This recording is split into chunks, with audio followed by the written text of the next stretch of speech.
Shalom. Sekali lagi Shalom. Puji nama Tuhan, Bapak Ibu Saudara sekalian, pada pagi hari ini kita dapat bersama berkumpul di Gereja Kristus Tuhan Ebenezer Sumbawa. Mari Bapak Ibu Saudara sekalian, kita bangkit berdiri. Sebelum mulai ibadah pada pagi hari ini, Bapak Ibu Saudara sekalian, silakan berikan senyum yang terbaik buat kanan kiri dan katakan, Tuhan Yesus baik. Sambil salam ya, Tuhan Yesus baik. Ya.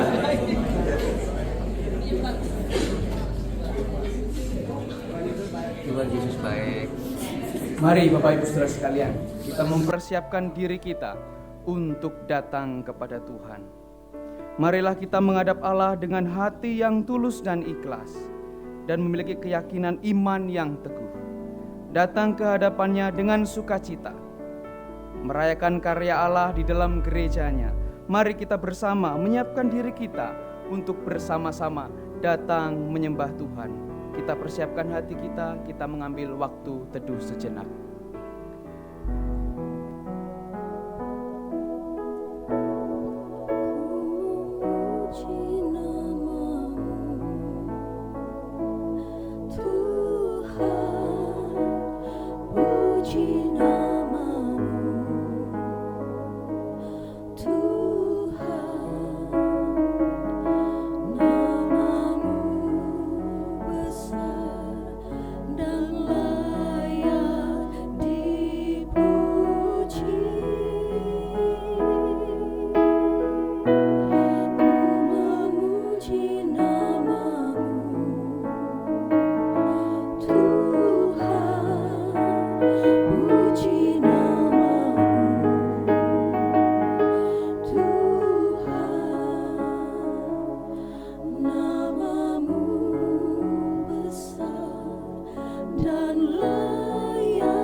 Ketahuilah bahwa pertolongan kita adalah dalam nama Tuhan yang menjadikan langit dan bumi serta segala isinya dan yang tidak pernah meninggalkan hasil perbuatan tangannya. Turunlah atas kita kasih karunia dan damai sejahtera dari Allah Bapa, Allah Putra, dan Allah Roh Kudus. Tidak ada kata lain yang dapat kita naikkan selain puji dan syukur, memberikan hormat kemuliaan hanya bagi Tuhan. Dan marilah kita bersama memberikan hormat dan pujian kita karena Tuhan telah memberikan karyanya yang terbaik, yaitu ajaib Tuhan. Medley Kumau Puji.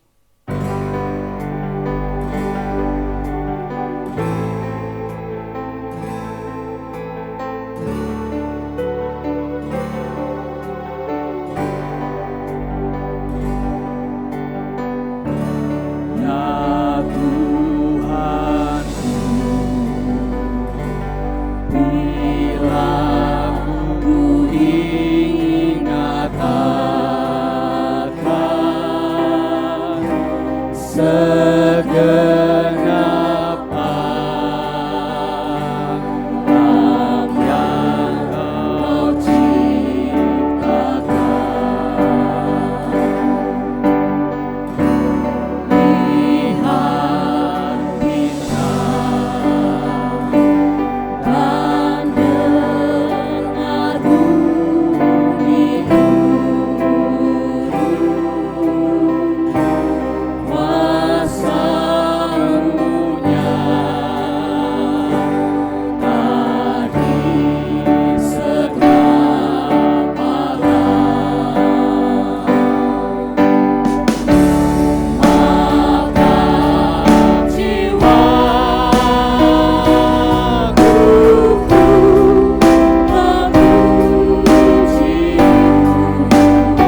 katakan, maka jiwaku pun memujimu.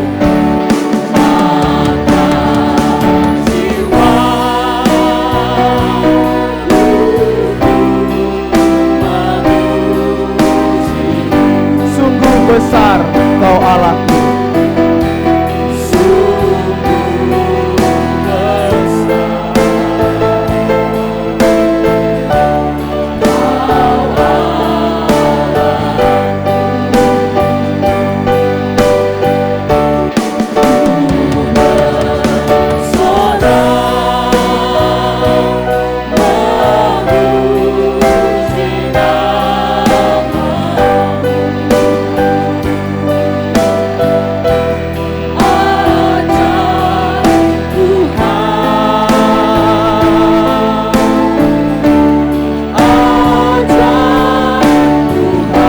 Mari kita nyanyikan bait yang ketiga, Tuhan datang. Tuhan datang dengan suara sorai, sambut kubur yang amat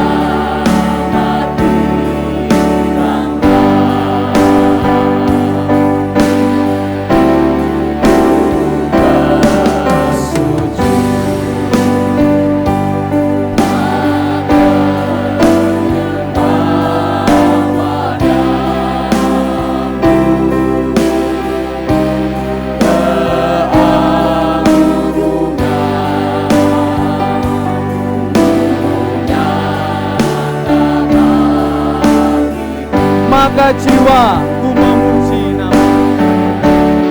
Maka jiwaku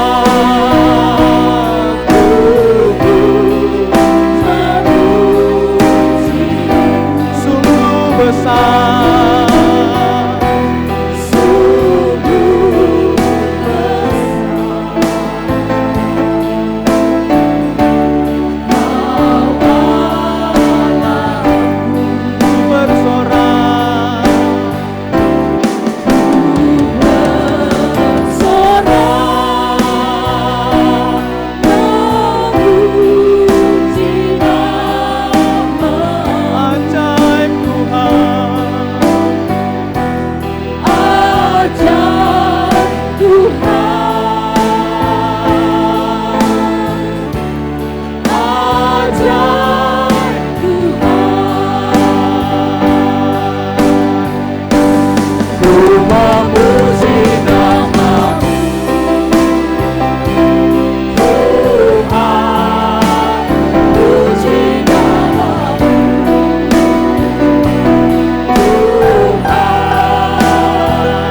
besar.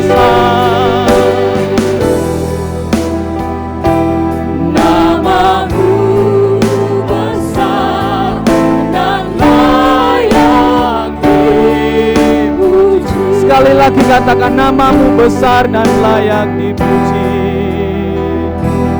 Namamu besar dan layak dipuji.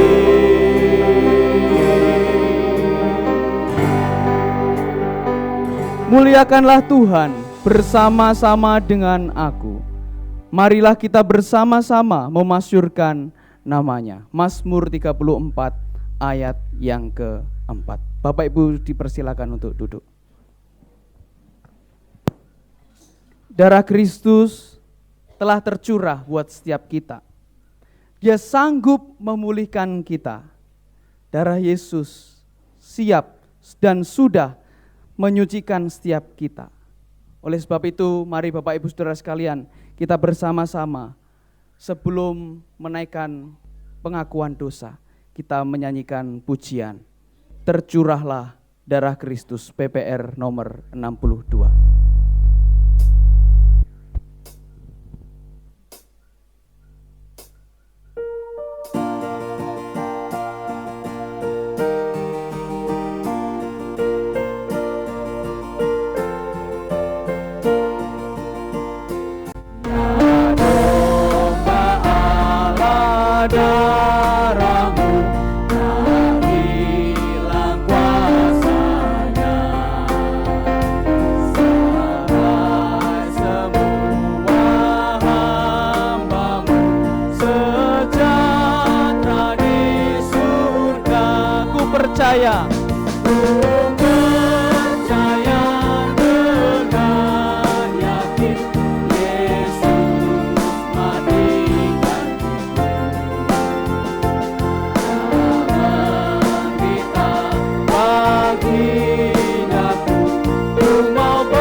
Dengan kuasa darah-Mu yang sucikan kalbu, aku mau memasyurkan Engkau ya Allah sepanjang hidupku.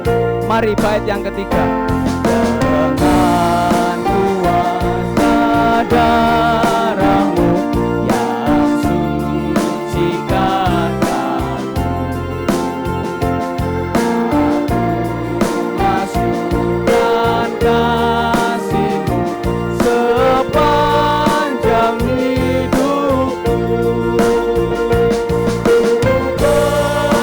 Percaya dengan yakin Yesus matikan,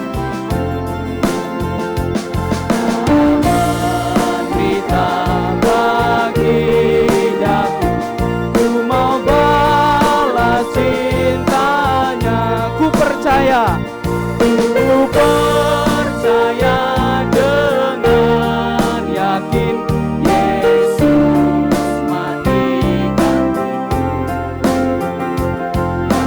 menderitakan tidakku. Ku mau balas cintanya. Mari Bapak Ibu Saudara sekalian, saya beri kesempatan untuk kita bersama mengaku dosa di hadapan Tuhan. Saat teduh sejenak, silakan Bapak Ibu secara pribadi datang kepada Tuhan, mengaku dosa di hadapan Tuhan.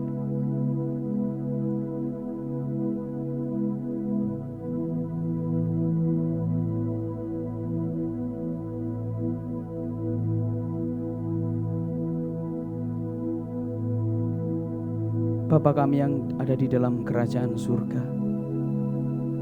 pada pagi hari ini ya Bapa, kami kembali datang kepadamu dengan penuh kerapuan kami, dengan penuh keberdosaan kami ya Bapa. Di dalam satu minggu ini ya Tuhan, kami menjalani hidup mungkin penuh dengan keberdosaan kami. Kami masih memikirkan yang tidak seharusnya kami pikirkan ya Tuhan. Kami saling menyakiti sesama kami. Kami saling dengki terhadap setiap kami ya Bapa. Kami mungkin sombong dengan diri kami ya Bapa. Ampunilah kami ya Tuhan, ampunilah kami. Kami berbuat dosa mungkin dalam perkataan, perbuatan, tingkah laku dalam pikiran ya Tuhan, yang tidak berkenan di hadapan Tuhan. Kami mohon ampun ya Tuhan. Ya Kristus, kasihanilah kami. Kami orang yang berdosa. Kasihanilah kami ya Kristus. Kami percaya dengan yakin ketika penderitaan-Mu di atas kayu salib mampu dan sudah menyelesaikan setiap pelanggaran dosa kami. Terima kasih Bapa di dalam surga, terima kasih. Di dalam nama Tuhan Yesus Kristus kami sudah berdoa dan bersyukur. Haleluya. Amin. Bapak Ibu, dimohon untuk berdiri. Kita akan bersama-sama Ya, berita anugerah yang terambil dalam Kolose 1 ayat 13 sampai 14. Anugerah Allah dilimpahkan kepada kita oleh karena Yesus Kristus yang telah mati dan bangkit untuk kita. Firman berkata, Ia telah melepaskan kita dari kuasa kegelapan dan memindahkan kita ke dalam kerajaan anaknya yang kekasih. Di dalam Dia akan memiliki penebusan kita, yaitu pengampunan dosa. Demikianlah anugerah Allah kepada kita dan di dalam melalui Yesus Kristus. Petunjuk hidup baru terdapat di dalam 1 Timotius 6 ayat yang ke-12. Sebagai orang yang sudah diampuni, hiduplah sebagai dan selalu dalam kehendak Allah. Dan inilah kehendak Allah. Bertandinglah dalam pertandingan iman yang benar dan rebutlah hidup yang kekal.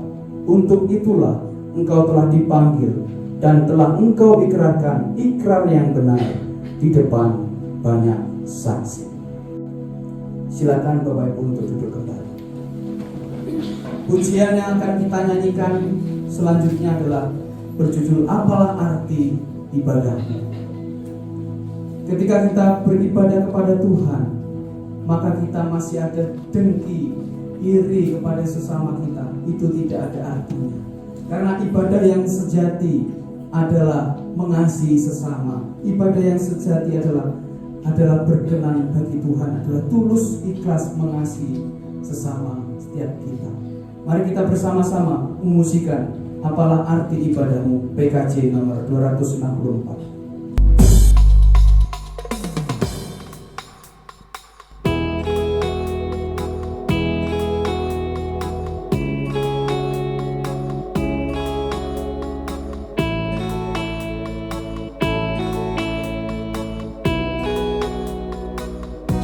Apalah arti ibadahmu kepada Tuhan, bila ria dan rela sujud dan syukur. Apalah arti ibadahmu kepada Tuhan, bila tiada bukti tulus dan syukur. Apalah arti?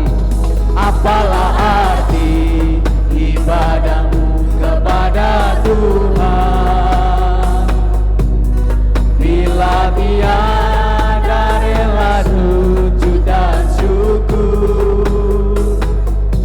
Apalah arti ibadahmu kepada Tuhan, bila tiada hati tulus dan syukur.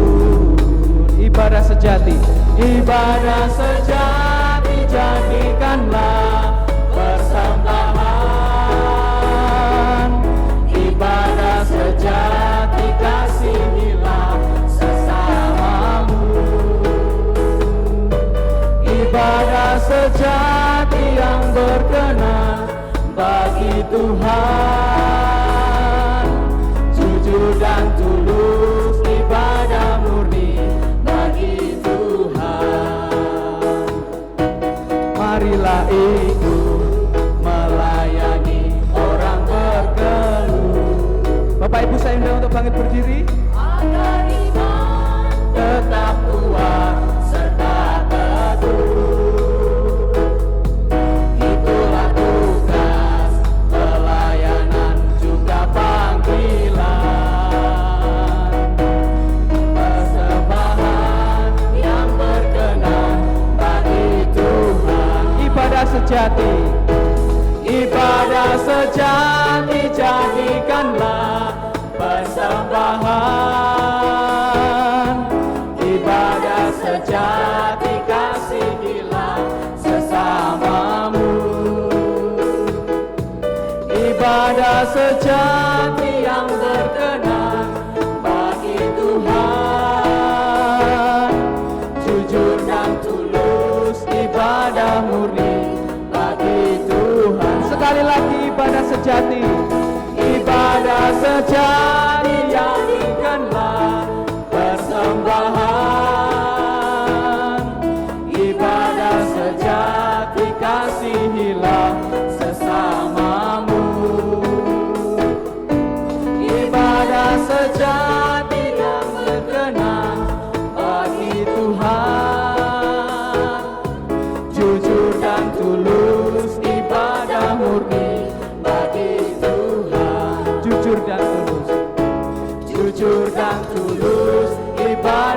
murni bagi Tuhan. Jujur dan tulus ibadah murni.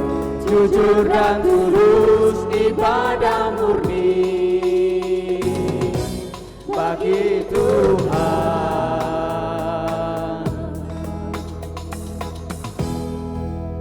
Bersama dengan umat Allah di sepanjang zaman dan tempat yang telah dipersatukan dengan Allah dengan penuh kasih, marilah kita bersama-sama mengikrarkan pengakuan iman kita seturut dengan pengakuan iman rasuli yang berkata demikian. Aku percaya kepada Allah, Bapa yang Maha Kuasa, Khalik langit dan bumi, dan kepada Yesus Kristus, anaknya yang tunggal Tuhan kita, yang dikandung dari Roh Kudus, lahir dari anak darah Maria, yang menderita sengsara di bawah pemerintahan Pontius Pilatus, disalibkan, mati dan dikuburkan, turun dalam kerajaan maut. Pada hari yang ketiga, bangkit pula dari antara orang mati, naik ke surga, duduk di sebelah kanan Allah, Bapa yang Maha Kuasa. Dan dari sana ia akan datang untuk menghakimi orang yang hidup dan yang mati. Aku percaya kepada Roh Kudus, gereja yang kudus dan am, persekutuan orang kudus, pengampunan dosa, kebangkitan tubuh, dan hidup yang kekal. Amin. Bapak Ibu dipersilakan untuk duduk kembali. Kita akan bersama-sama menaikkan doa syafaat. Mari kita bersama berdoa. Tuhan Allah Bapa yang bertakhta di dalam kerajaan surga, kami mengucap syukur bila mana Tuhan mengizinkan setiap kami untuk datang beribadah pada pagi hari ini ya Bapa. Tiba saatnya ya Bapa di dalam surga, kami menaikkan pokok-pokok doa syafaat kami kepada Tuhan. Ya Bapa, kami berdoa menyerahkan untuk bangsa kami Indonesia tercinta dalam penyelenggaraan kasih Tuhan. Kiranya Tuhan, Engkau Allah yang besar, Engkau Allah yang mampu berdaulat atas negara kami. Kami berdoa menyerahkan ya Tuhan untuk pemimpin negara kami, yaitu presiden dan wakil presiden. Kiranya Tuhan selalu memberikan hikmat, kebijaksanaan kepada setiap mereka, sehingga mereka dapat memimpin bangsa kami Indonesia dengan penuh kedamaian. Biarkan mereka ya Tuhan dapat memimpin negara kami, dapat memberikan suatu keadilan kepada setiap masyarakat di Indonesia. Kami berdoa ya Tuhan untuk pemerintahan yang ada di pusat, di daerah maupun yang ada di dalam pedesaan sekalipun ya Tuhan. Kiranya Engkau selalu memberkati setiap mereka ya Tuhan, orang-orang yang telah Engkau percayai untuk menjadi pemimpin bagi setiap mereka. Kami juga berdoa ya Tuhan, menyerahkan untuk proses pembangunan IKN, Ibu Kota Nusantara yang ada di Kalimantan. Kiranya Tuhan boleh menolong memberkati sehingga tahun ke depan boleh sudah menjadi ibu kota dan juga menjadi ibu kota Nusantara bagi Indonesia. Terima kasih Bapa di dalam surga. Kami juga berdoa ya Tuhan pada saat ini menyerahkan untuk situasi politik pada saat ini. Kiranya Tuhan selalu memberikan kedamaian kepada bangsa kami. Memang kami nantinya akan berbeda secara memilih ya Tuhan. Kiranya itu tidak menjadi suatu pemecah belah buat setiap kami. Kami boleh tetap bersatu Indonesia merah putih ya Tuhan. Terima kasih Bapa di dalam surga. Kami berdoa Tuhan menyerahkan untuk setiap kami. Kiranya kami menjadi masyarakat juga menjadi masyarakat yang tunduk kepada hukum. Menjadi masyarakat yang boleh rendah hati, mendengarkan setiap apa yang dikatakan oleh pemerintah dengan tidak menyerang ya Tuhan. Terima kasih Bapa di dalam surga, terima kasih. Kami juga berdoa ya Tuhan, pada pagi hari ini menyerahkan untuk setiap kami, jemaat-jemaat-Mu yang ada di tempat ini yang mengalami kelemahan tubuh ya Bapa. Kami menyerahkan Tuhan untuk setiap jemaat-jemaat-Mu yang mengalami kelemahan tubuh di gereja di tempat ini. Kami berdoa juga Tuhan menyerahkan untuk Opa Leo, Opa Nimrod, Ibu Liani, dan juga Ibu Edi dalam proses pemulihan ya Tuhan.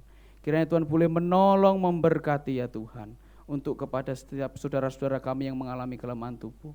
Mereka sedang mengonsumsi obat-obatan dan makanan. Biarlah melalui itu semua ya Bapa menjadi sarana pemulihan buat setiap mereka. Terima kasih Bapa di dalam surga. Dan kami rindu pada kedepannya nanti ketika mereka sudah disembuhkan, mereka boleh beribadah kembali di tempat ini. Kami juga tidak lupa berdoa ya Tuhan, menyerahkan untuk segenap pemilihan majelis yang akan kami laksanakan pada hari ini. Kiranya Tuhan boleh menolong memberkati proses demi proses yang akan berjalan. Mulai dari pencoblosan dan juga penghitungan suara boleh berjalan dengan baik. Terima kasih Bapa di dalam surga. Kami mau menyerahkan ya Tuhan untuk doa syafaat kami kepada Tuhan. Kami alaskan hanya di dalam nama Tuhan Yesus Kristus. Kami berdoa dan bersyukur. Haleluya. Amin. Sebelum kita mendengarkan firman Tuhan, Bapak Ibu Saudara sekalian, kita akan bersama-sama mendengarkan persembahan pujian dari adik-adik sekolah minggu. Persembahan pujian dari adik-adik sekolah minggu kemudian dilanjutkan dengan pujian dari pemuda.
Shalom. Selamat pagi Bapak Ibu, saudara-saudari sekalian yang terkasih dalam Tuhan kita Yesus Kristus. Puji Tuhan, pada kesempatan ini kami dari Komisi Pemuda akan melayani Tuhan dengan penyembahan puji-pujian yang berjudul Milikmu Tuhan. Semoga puji-pujian ini boleh menjadi berkat dan pengingat bagi setiap kita untuk selalu bersyukur atas kehidupan dan kebaikan yang sudah Tuhan berikan kepada setiap kita. Untuk Bapak Ibu dan saudara-saudari sekalian yang hafal sama lagunya, boleh nyanyi bareng-bareng sama kita. Terima kasih.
Mari kita berdoa sebelum kita mendengar firman-Nya. Bapa di surga, terima kasih pada kesempatan pagi hari ini. Kami bersama-sama memperingati Hari Reformasi Gereja. Kami mohon kiranya makna daripada reformasi ini betul-betul menyerap di dalam hati dan pikiran kami, sekaligus bersyukur kepada Engkau. Karena Engkau telah memberikan kesempatan yang indah ini kepada kami, supaya kami menjadi orang-orang yang mengenal, memahami apa yang menjadi misi Allah bagi dunia yang fana ini. Kami kembali kepada firman Allah, dan kami adalah orang-orang yang telah dimenangkan. Sungguh kami memuliakan Engkau. Terima kasih pada saat ini ya Tuhan, kami akan bersama-sama belajar firman ini. Urapi kami dan hamba-Mu yang menyampaikan firman ini, sehingga semuanya menyenangkan Tuhan. Dalam nama Tuhan kami Yesus, kami sudah berdoa. Amin. Shalom Bapak Ibu. Ya, puji nama Tuhan. Sekali lagi saya menyampaikan salam dari GKT PPI Bima kepada kita semua yang ada di sini. Nah, saudara, saya melihat inilah Indonesiais. Indonesia sesungguhnya adalah berbeda-beda, tetapi kita bisa satu, Bhinneka Tunggal Ika. Ya, puji nama Tuhan, Hari Reformasi adalah hari spesial bagi orang-orang yang percaya kepadanya, khususnya untuk gereja-gereja Injili, gereja-gereja Protestan hari ini, gereja Reform hari ini. Itu semua kemurahan dan kebaikan Tuhan, supaya kembali kepada kebenaran itu sendiri. Saudara-saudara, tema kita hari ini adalah Soli Deo Gloria. Segala kemuliaan bagi Allah saja. Saya mengajak kita sekalian untuk membaca teksnya yang terambil di dalam Efesus pasal 2 ayat 8 sampai ayat yang ke-10. Efesus pasal 2 ayat 8 sampai 10. Kita bersama-sama membacanya. Efesus pasal 2 ayat 8 sampai 10. Demikian firman Tuhan. Sebab karena kasih karunia kamu diselamatkan oleh iman, bukan hasil usahamu, tetapi pemberian Allah. Itu bukan hasil pekerjaanmu. Jangan ada orang yang memegahkan diri. Karena ini, kita ini buatan Allah, diciptakan dalam Kristus Yesus untuk melakukan pekerjaan baik yang dipersiapkan Allah sebelumnya. Ia mau supaya kita hidup di dalamnya. Puji nama Tuhan. Saudara-saudara, di hari reformasi itu hari yang spesial kepada kita sampai hari ini. Karena perjuangan reformasi itu tidak mudah, saudara-saudara. Karena pada saat itu sudah berubah dari teks, dari sebenarnya misi gereja yang sesungguhnya. Untuk merubah kebiasaan itu tidak gampang, untuk mengembalikan lagi. Karena yang lama sudah dianggap menjadi kebenaran. Tapi saudara-saudara, perjuangan daripada reformasi itu adalah kembali kepada kebenaran, termasuk back to the Bible, kembali kepada firman Allah. Nah saudara, ini salah satu daripada sola yang nyata di dalam perjuangan daripada reformasi itu sendiri. Saudara, ada 5 sola pada reformasi itu. Saudara, yang pertama adalah yang kita tahu adalah namanya sola gratia. Itu dibuat, disusun sedemikian rupa itu dari awal, saudara-saudara. Sola gratia adalah karena anugerah Allah. Kita ada hari ini adalah karena anugerah. Karena kemurahan Tuhan. Kita tidak mungkin saat ini kita datang dengan sembahyang memuji Tuhan tanpa daripada kehadiran Kristus itu. Kalau Yesus tidak datang ke dalam dunia ini, kita tidak menerima kehadirannya, itu tidak akan nyata di dalam kehidupan kita ini, orang-orang yang patut memuliakan Dia, karena anak kita belum menerima Dia kok. Saudara, sola gratia menjadi urutan yang pertama sekali di dalam semangat reformasi. Saudara, baru sola fide, yaitu hanya iman, kemudian solus Christus, hanya Kristus, kemudian sola scriptura, yaitu hanya Alkitab, dan yang kelima adalah sola deo gloria. Soli deo gloria adalah kembali memuliakan Allah, semuanya adalah untuk memuliakan Allah. Maka soli deo gloria itu dalam bahasa Latin adalah dari bahasa Latin soli deo gloria, hanya Allah kemuliaan, yaitu artinya adalah hanya untuk memuliakan Allah. Dan kita saat ini hadir saat ini dengan kasih Tuhan, karunia Tuhan yang sudah Dia berikan kepada kita, patut kita memuliakan Dia. Amin. Dan segala kemuliaan itu bagi nama Tuhan saja dalam kehidupan kita. Saudara-saudara, apa alasannya? Mengapa kita orang-orang percaya itu senantiasa mengarahkan tujuan hidup kita ini untuk memuliakan Allah? Bukan untuk diri kita sendiri, seperti yang dikatakan dalam Efesus tadi. Jangan ada orang yang memegahkan diri, melainkan Allah. Tujuan kita ini hanya untuk memuliakan Allah. Kenapa? Saudara, ayat ke-8 itu diberitahukan kepada kita bahwa keselamatan jiwa kita ini semata-mata oleh anugerah Allah saja. Oleh karena kasih karunia Allah saja. Tidak ada kebenaran di dalam diri manusia. Karena manusia semuanya telah jatuh ke dalam dosa.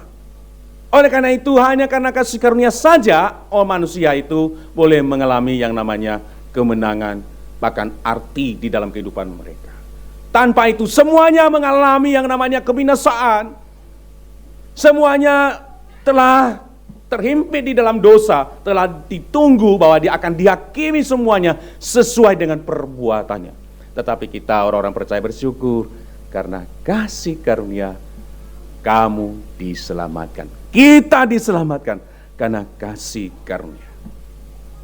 Saudara, inilah yang juga diprotes pada saat itu dalam perjuangan Martin Luther ini. Luther itu mengupayakan mengembalikan semuanya itu bahwa ini adalah karena kasih karunia. Engkau diselamatkan karena pemberian Allah, di mana pada saat itu saudara-saudara, orang-orang itu sudah dibodohi oleh pemimpin-pemimpin gereja. Para pemimpin-pemimpin telah membodohi orang-orang yang sebenarnya mereka orang-orang awam.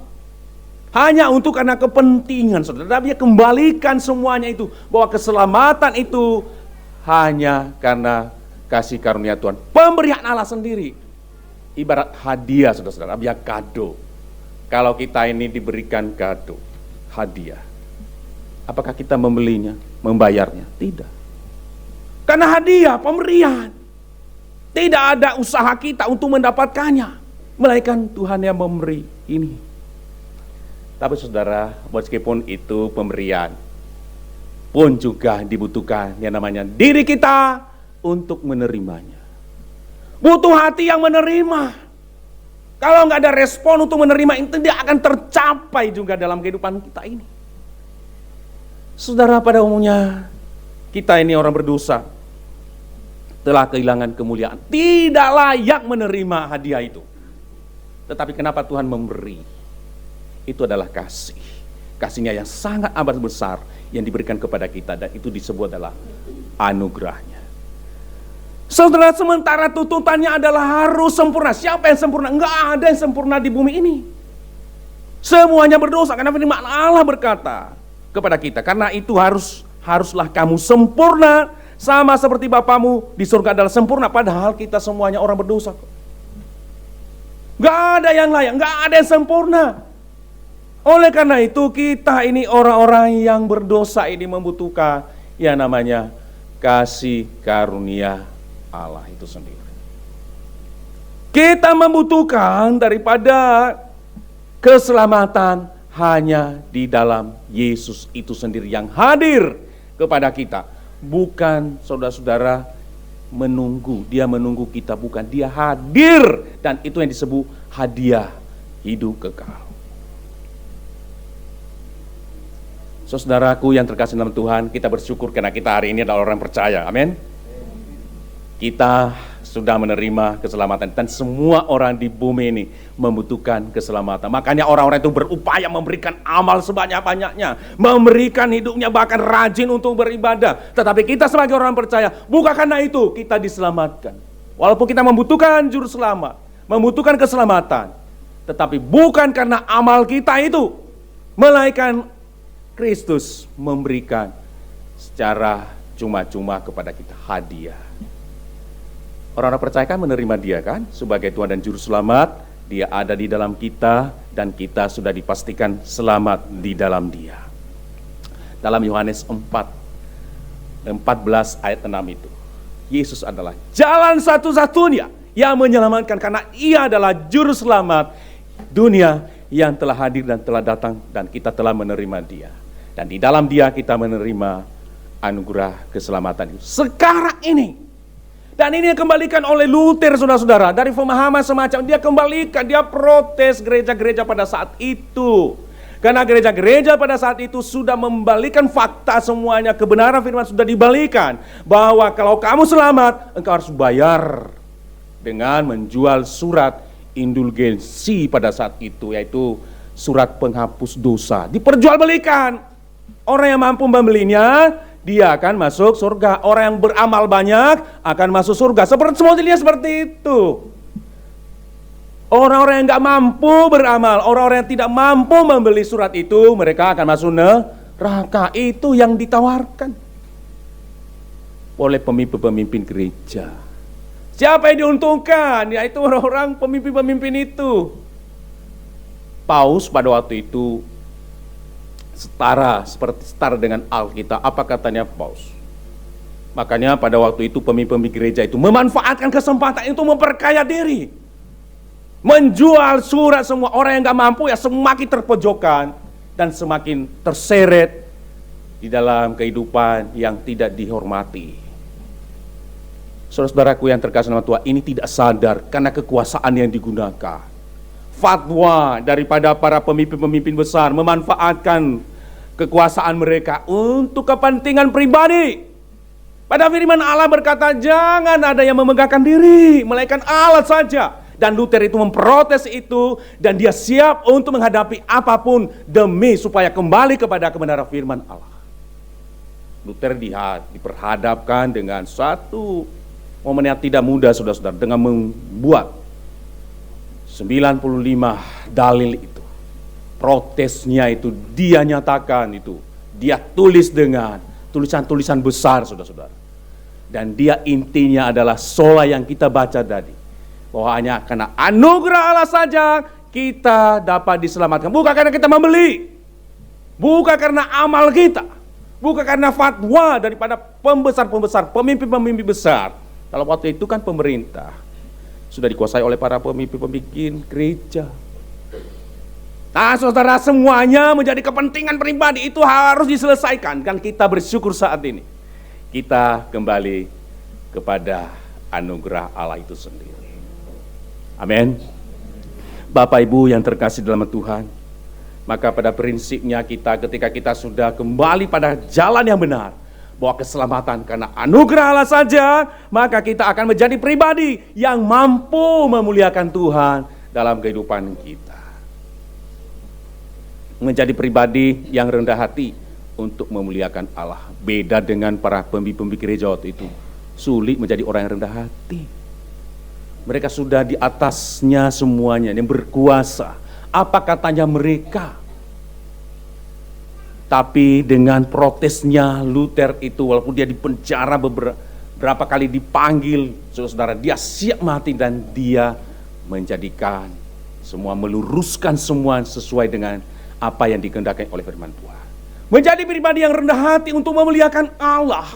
Kalau kita sudah menerima kasih karunia-Nya, anugerahnya, haruslah menjadi orang-orang yang mau melayani. Kita kan sudah menerima, itu respon tadi, kita sudah menerima anugerahnya. Lalu kita menjadi orang-orang yang mau rendah hati di hadapannya. Saudaraku yang terkasih dalam Tuhan, ayat yang ke-9 dikatakan kepada kita. Saya baca. Itu bukan hasil pekerjaanmu. Jangan ada yang memegahkan diri. Saudara, oleh Dia dari Dia dan kepada Dia. Doksologi, saudara-saudara. Jadi sebenarnya kalau kita ini orang-orang yang sudah tahu tentang pemberian Allah yang begitu besar kepada kita, maka ketika kita itu memuliakan Dia, kita tahu bahwa segalanya adalah berasal daripada Dia. Maka responnya ketika kita mau memberikan diri kita untuk melayani Tuhan itu tidak seberapa dari apa yang sudah Dia berikan itu kepada kita. Ini yang sebagai respon untuk memuliakan Dia, saudara-saudara. Apa yang bisa kita lakukan selama kita masih hidup? Karena saudara, kalau jadi majelis, ingat kita ini siapa? Kita ini merespon apa yang Tuhan sudah beri kepada kita. Kalau kita pun datang, banyak orang itu udah datang ke gereja, kalau datang ke gereja mendapatkan ini dan itu, saudara, responnya benar apa enggak? Kalau saya katakan itu, kita sudah menerima Dia di dalam hidup kita atau belum? Maka ketika kita memberi waktu kita itu pemberian untuk Tuhan, untuk memuliakan Dia, bukan supaya mendapatkan lebih banyak lagi. Ketika kita memberikan waktu dan persembahan kita kepada Tuhan, bukan supaya kita mendapatkan banyak lagi, melainkan untuk memuliakan Dia ketika kita hadir di hadapannya. Amin, saudara. Ketika para pengurus majelis ingat pesan firman Tuhan ini, jangan ada yang memegahkan diri. Melayani itu untuk memuliakan Dia. Kadang kita tidak dihormati, nggak selalu disanjung kok dalam melayani Tuhan. Tetapi kenapa orang-orang seperti itu selalu bisa bersyukur kepada Tuhan? Kenapa orang-orang seperti Paulus yang keluar masuk penjara masih bisa bersorak memuji Allah? Rahasianya di mana? Itu dari Allah itu sendiri yang ada di dalam diri mereka. Kristus itu ada di dalam orang-orang seperti itu. Karena mereka itu mampu bersyukur kepada Tuhan dari apa yang sudah Tuhan berikan kepada kita. Saudara, terlalu banyak pemberiannya kepada kita. Maka ketika kita mengucap syukur, ingatlah kita, terlalu sedikit apa yang bisa kita respon dari apa yang kita punya. Maka karena itu paling tidak kita bisa mengarahkan hati kita ini untuk melakukan semua pelayanan kita ketika kita menghadap Dia untuk memuliakan Allah.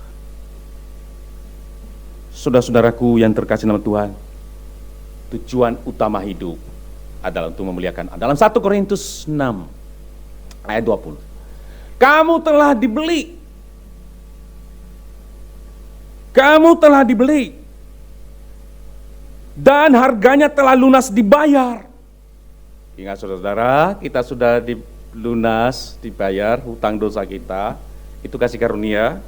Karena itu muliakanlah Allah dengan tubuhmu.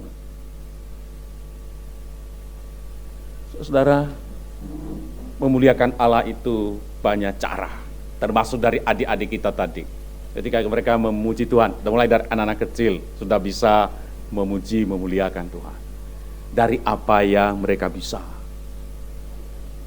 Banyak yang Tuhan sudah berikan kepada kita. Pernahkah kita koreksi, Tuhan, apa yang Tuhan sudah beri?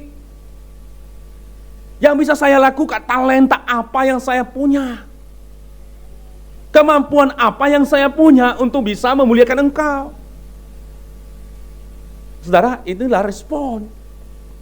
Ketika kita diam itu terlalu cuek dengan anugerahnya yang Dia berikan kepada kita. Yesus, anugerah Kristus itu sampai Ia mati, makanya dibayar, telah lunas Dia bayar segala hutang dosa kita itu, sehingga kita menjadi orang-orang yang sempurna hanya karena Dia. Saudara-saudara, sebuah contoh yang mengingatkan kita sebenarnya memuliakan Allah, ya salah satu contoh yang saya berikan. Saudara, ini adalah Naaman, keluarganya, dan seorang gadis Israel. Ceritanya begini, saudara-saudara. Ini gadis Israel itu kan ditawan, lalu ia dibawa ke keluarga panglima yang namanya Naaman. Itu namanya panglima besar, tentu saja itu orang berkuasa dan punya kuasa untuk melakukan apapun.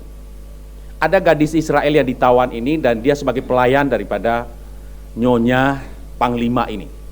Saudara, maksud kali kan Naaman kan sakit kusta. Lalu gadis ini berbicara dari apa yang dia tahu tentang kebenaran firman Allah, bahwa nabi itu bisa menyembuhkan, Nabi Elisa namanya. Ketika itu dia berkata kepada nyonya, nyonya, itu kasih tahu kepada Tuan Naaman itu yang sakit kusta ini datanglah ke Samaria, di sana ada Nabi Elisa bisa menyembuhkan dia. Nah, masa sih? Loh, kamu ini siapa?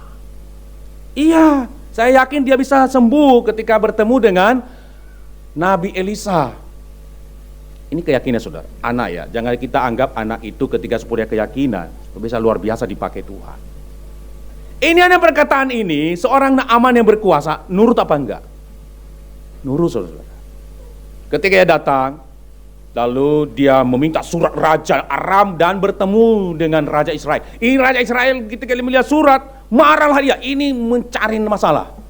Tapi saudara tahu enggak, Naaman datang menemui daripada Elisa. Ada yang berkata kepadanya, datanglah ke Elisa. Ketika ia berdatang ke Elisa, di depan rumah Elisa, bertemu apa enggak? Enggak ketemu. Sebagai panglima, marah apa enggak? Sewajarnya dia marah. Saya sudah jauh-jauh datang ke sini, engkau tidak keluar rumah. Lalu Elisa menyuruh bujangnya itu kan suruhan, ngomong ke panglima itu, engkau pergi ke sungai Yordan, kamu celupkan dirimu di situ, maka engkau akan sembuh. Saudara, gusar hatinya, gusar. Dia tidak menggunakan kekuasaannya untuk membasmi atau membunuh Elisa, tidak. Tetap jalan. Lalu saudara, dia melihat lagi, sungai Yordan yang disuruh oleh Elisa ini, itu termasuk sungai yang dikatakan itu lebih kotor daripada sungai-sungai yang ada. Termasuk sungai Damsik lebih baik. Marah apa enggak? Seharusnya marah. Orang yang berkuasa seharusnya marah. Memang kesal hatinya. Tetapi nurut apa enggak? Masih nurut. Saudara, ketika ia melihat sungai Yordan, lalu seorang pasukannya berkata, ayolah celupkanlah dirimu di situ. Sebagai raja dia celupkan dirinya, saudara, 7 kali. Lalu ia menjadi sembuh. Ketika ia sembuh, saudara-saudara, baru ia sadar.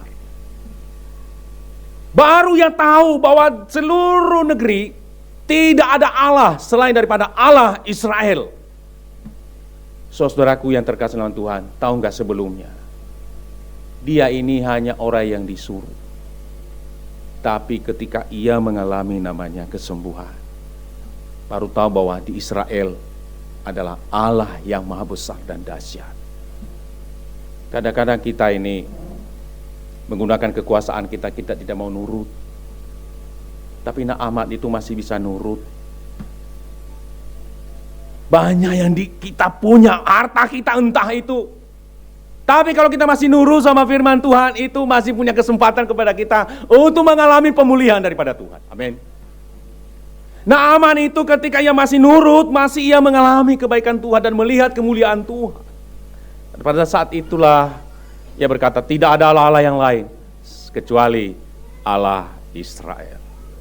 Ia kembali kepada Elisa, dia berkata, Allah Israel, Allah yang dahsyat, Allah yang luar biasa. Saudara-saudaraku yang terkasih dalam Tuhan, mari kita tetap menjadi orang-orang yang memuliakan Tuhan. Di dalam ayat yang kita baca dalam 1 Korintus pasal 31 itu, aku menjawab, jika engkau makan dan jika engkau minum atau jika engkau melakukan sesuatu yang lain, lakukanlah semuanya itu untuk memuliakan Allah. Saya kasih contoh saudara-saudara. Ini Sadrak, Mesak dan Abednego. Nah, ini baru gentleman saudara-saudara. Ini orang-orang yang sudah mengenal Allahnya. Sama kita ini, sudah menerima Dia sebagai Tuhan Juru Selamat. Kalau dikatakan tetap memuliakan Allah itu apapun risikonya, apapun permasalahannya, termasuk ketika kita ini sedang memuji Tuhan, Lalu ada orang yang menyeret kita supaya tidak memuji Tuhan. Mungkin diberikan satu peraturan supaya tidak memuji Tuhan. Mereka saudara adalah contoh yang tetap memuliakan Allah. Pada saat itu raja memerintahkan supaya mereka itu dimasukkan ke dalam perapian. Kita lihat apakah mereka masih memuji Tuhan. Ternyata mereka masih, saudara-saudara. Karena orang sudah menerima kasih sayang Tuhan dalam hidup mereka. Beda dengan Naaman, dia mengalami dulu pemulihan. Tapi kalau kita terima. Maka ketika mereka suka ke dalam perapian pun tetap memuliakan Allah. Nah itu saudara.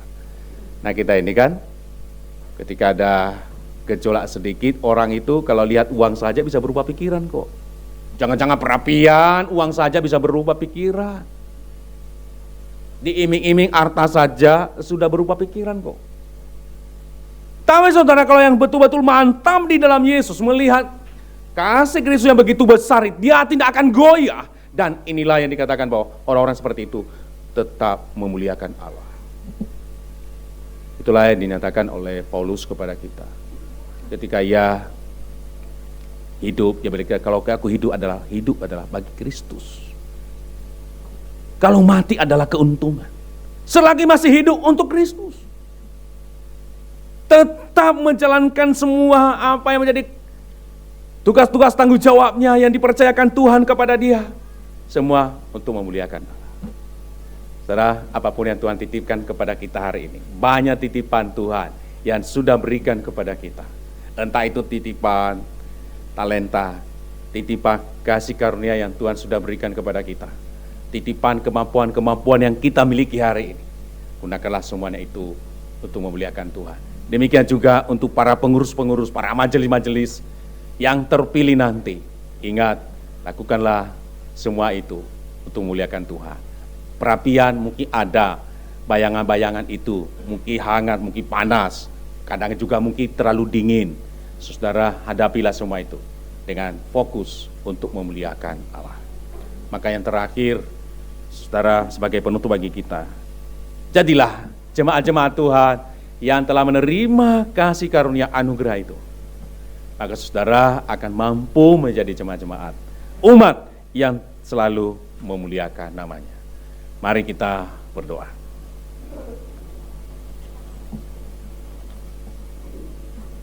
Terima kasih Tuhan, karena kasih karunia kami diselamatkan.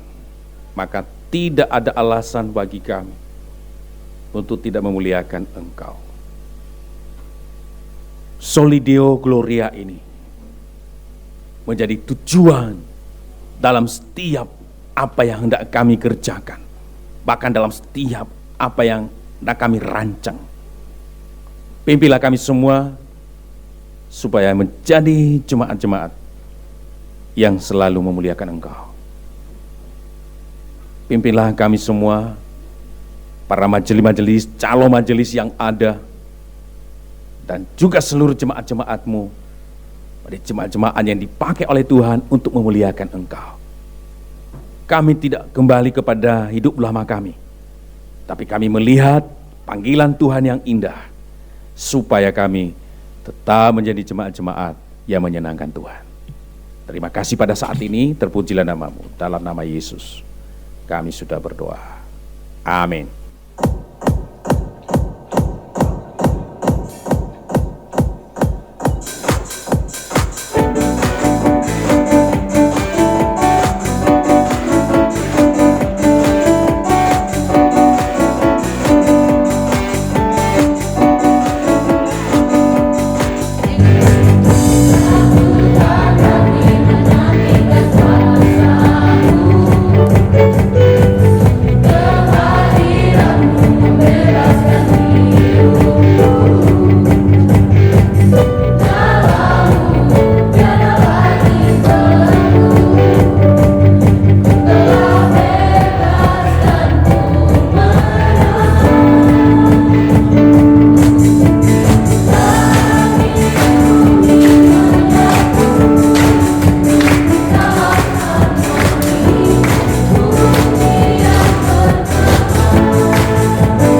Selamat pagi menjelang siang. Kami dari Komisi Bapak akan menyumbangkan sebuah lagu. Silakan Komisi Bapak.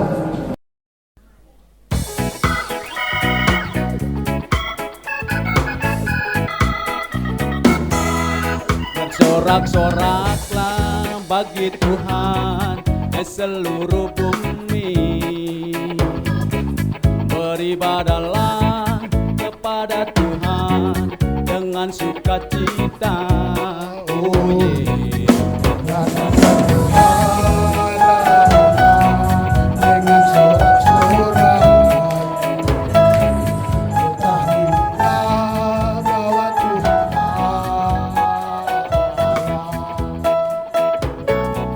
Dialah yang menjadikan kita.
Kita berikan plus yang meriah buat sekali lagi Bapak Ibu Saudara sekalian.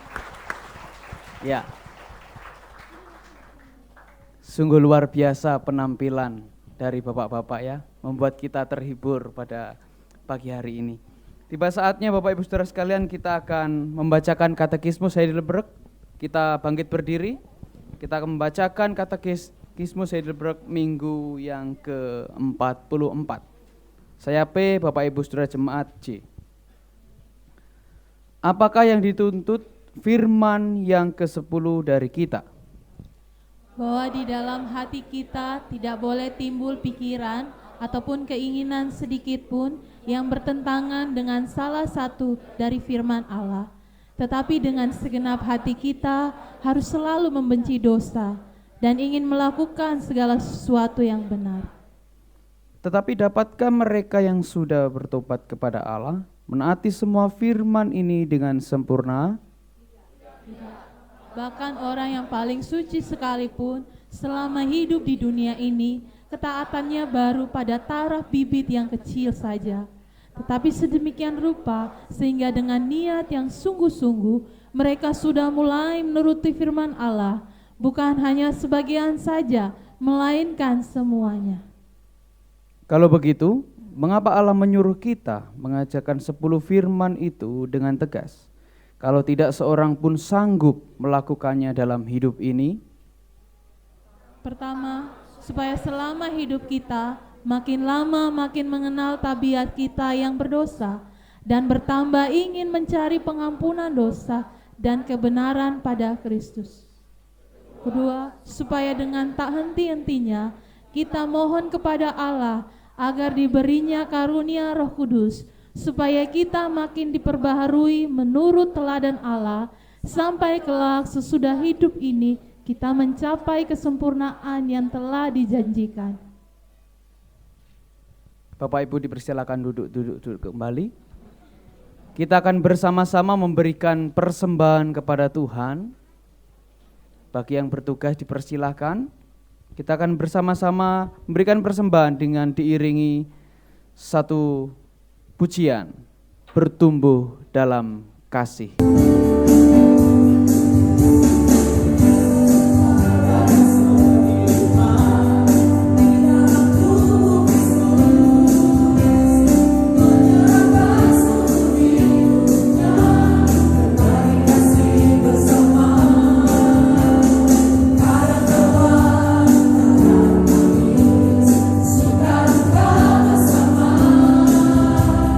Yang kuat menanggung yang lemah.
Mari kita bersama berdoa.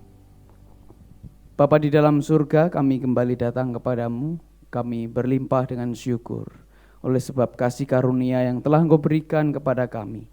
Dan selayaknya kami memberikan hormat, kemuliaan, dan syukur hanya kepadamu ya Allah. Dan kami terlebih bersyukur ya Tuhan pada pagi hari ini. Kami telah memberikan persembahan kepada Tuhan. Kiranya Tuhan boleh memakai persembahan ini menjadi alat kemuliaan nama Tuhan.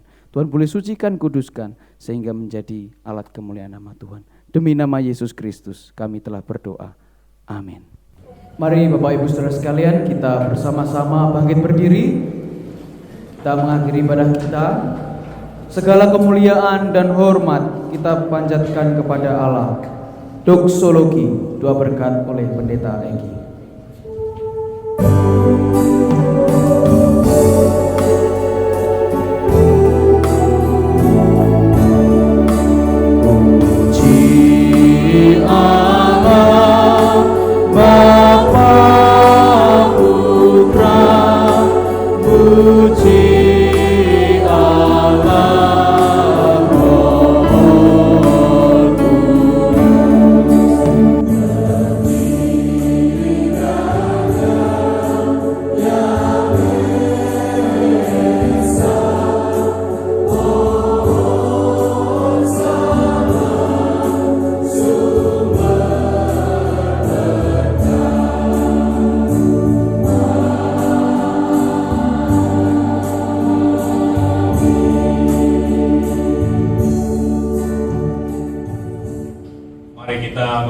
Hati kita dan kita menerima berkat-Nya. Kiranya damai sejahtera Allah yang melampaui segala akal dan kasih dan keselamatan di dalam Tuhan kita Yesus Kristus dan persekutuan, pertolongan, pemeliharaan dan tuntunannya dalam Roh Kudus memenuhi kehidupan kita sekalian, baik saat ini bahkan sampai selama-lamanya. Amin.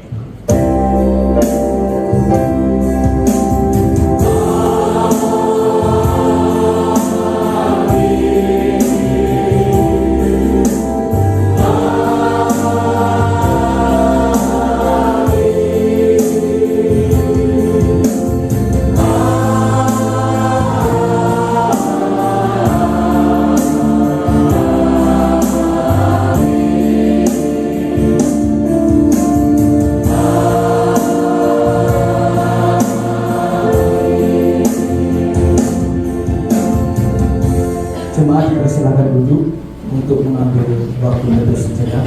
Kebaktian selesai, Tuhan Yesus memberkati.